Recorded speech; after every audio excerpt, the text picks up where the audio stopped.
And up next, I'd like to call upon our best man, Sean. Everybody put your hands together for our best man.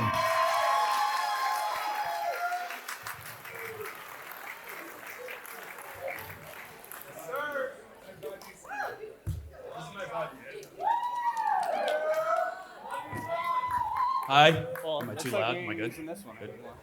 Hi, everyone. I'm Sean.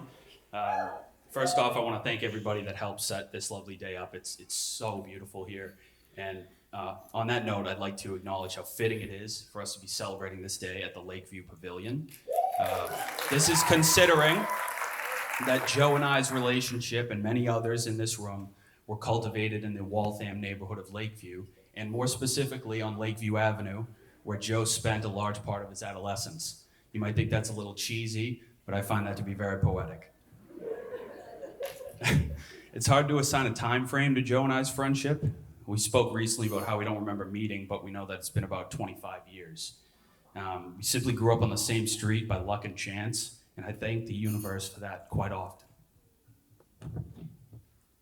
I could bore you with stories from our youth, but I'd rather just dive right into the things that I love about Joe and the qualities that define him. And the goal here is to make Joe's head really big, as if it isn't big enough already, literally and figuratively. I'm not joking. Try standing behind the guy at a concert. It's brutal.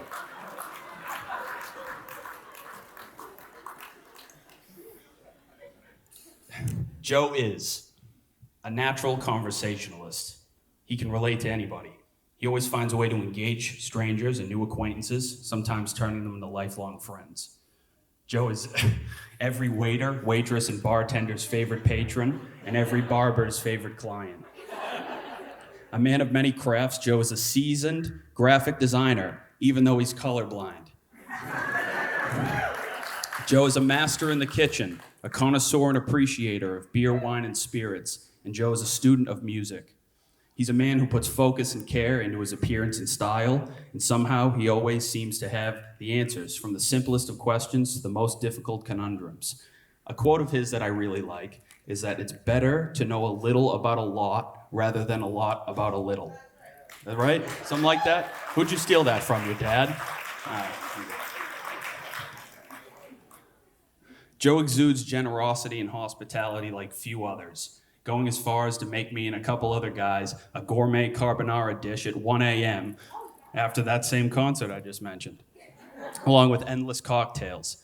Through all his traits and passions, I still learn from him to this day, and to top them all, he's one of the best friends a guy could ask for. Much like I don't remember meeting Joe, I also don't remember meeting Michelle, except, as Joe tells it, the first night that her and I met, she fell all the way down Joe's stairs while attempting to walk up them. It's an astonishing feat and a special first impression. Over the years, I've cherished becoming friends with Michelle, though, and I'm at their place really often, so I'll take any chance I can get to torture her for going to bed at 8 p.m. on a Saturday.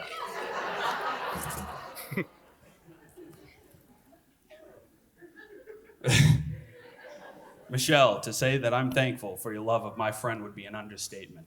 You balance and complete him. You are so genuinely warm and vibrant, and you give off an aura of unmatched friendliness that I believe captures others. You're immensely compassionate, and it shows in your work with children. And dare I mention the unlimited patience you have with this guy.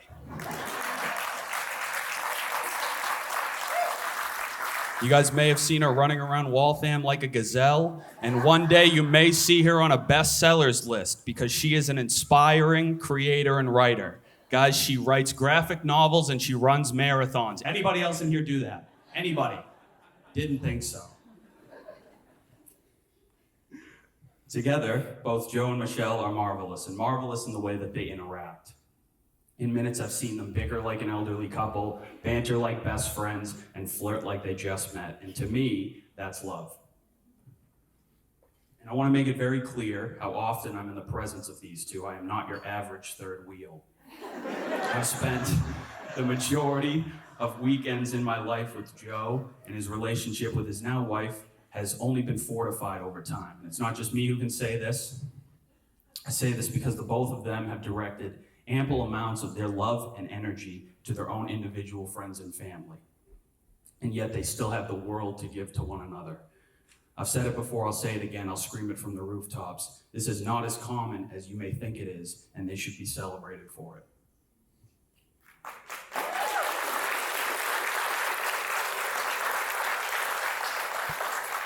I realized during this process that I had a lot to be thankful for because of Joe. An abundance of friendships is one of those things. Joe and I are often braggadocious about our friendships. We have a couple handfuls of guys here who have stuck together for decades. They're all here tonight. We've assimilated guys from college and beyond into our homegrown camaraderie. They're all here tonight, and that's because of Joe. You should. Yeah, give it up. The homies. Because of Joe, I have an entire family that I'm thankful for. I have another mother and father figure in my life. I have another sister. I have another full set of aunts, uncles, and cousins. And I have 2 more grandmothers here, all of whom I love very much.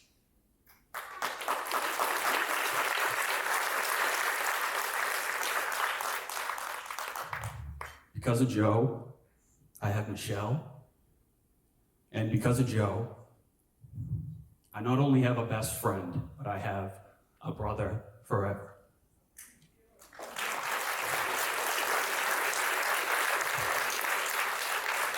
So please raise your glasses. I think this is mine. A toast to the McLeans. May your marriage be as gratifying and fulfilling as our friendships have been. All right, ladies and gentlemen, please put your hands together for our best man.